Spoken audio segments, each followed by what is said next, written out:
अस्सलाम वालेकुम। मुबारक हो, बेटी हुई है। ऑपरेशन थिएटर से बाहर निकलती नर्स ने उससे मुखातिब होते हुए इत्तला दी, 2 साल हुए शादी को और आज औलाद की खुशी नसीब हुई। डॉक्टर ने बताया था कुछ पेचीदगियों की बिना पर मेजर ऑपरेशन करना पड़ेगा। तवक्को थी कि अल्लाह की ज़ात औलाद नरीना से नवाजेगी, लेकिन मुबारक हो, बेटी हुई है। ये वो अल्फाज थे जिन्होंने उसे झंझोड़ के रख दिया। जहाँ ज़ेब नाम था, उसका शक्लो सूरत से मर्दाना वजाहत झलकती थी। लड़कियों तो जैसे पैरों की जूती समझता था।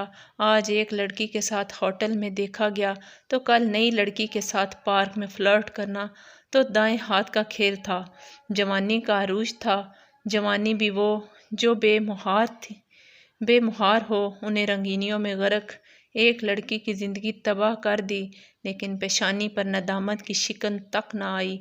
रोज़ का मामूल जो ठहरा था, बात जब शादी तक पहुंची तो लड़की को यह कहकर दामन बचा लिया कि घर वाले नहीं मान रहे।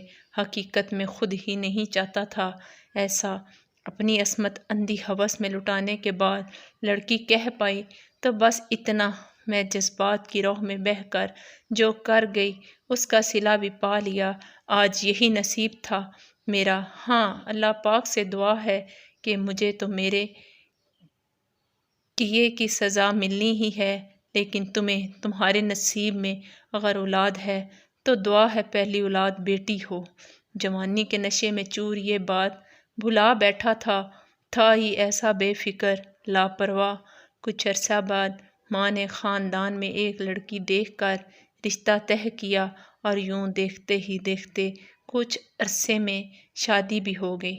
जब बीवी ने घर में नए मेहमान आने की खुशखबरी सुनाई तो बहुत खुश था। उस दिन कदम ज़मीन पर ना टिकते थे और जिस दिन नर्स ने बताया कि मुबारक हो, बेटी हुई है, उस दिन उस लड़की के अल्फाज हथौड़े की तरह बरस रहे थे। दिमाग पर क्या, मेरी बेटी मेरा बदला चुकाएगी।